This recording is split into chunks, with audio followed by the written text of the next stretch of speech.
Hello everyone and welcome to eToro.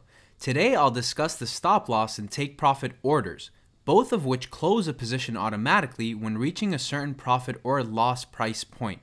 Let's see how this is done. From any asset's screen, click on Trade. A pop-up will appear with various parameters for opening your position. First, let's take a look at the stop loss. A stop loss is a mechanism designed to better manage your risk exposure. Basically, when a stop loss point is reached, the position will automatically close and any remaining funds will be returned to your account balance. Please keep in mind that on certain occasions, slippage could occur, meaning the price could slip below your set stop loss point. In that case, the position will be closed at the first available rate after your set stop loss. By default, the stop loss is set to 50% for all assets, except for cryptocurrencies, for which the stop loss is set automatically to 100% of the invested amount. If you enable trailing stop loss, your stop loss point will move in steady intervals as long as the market is moving in your favor.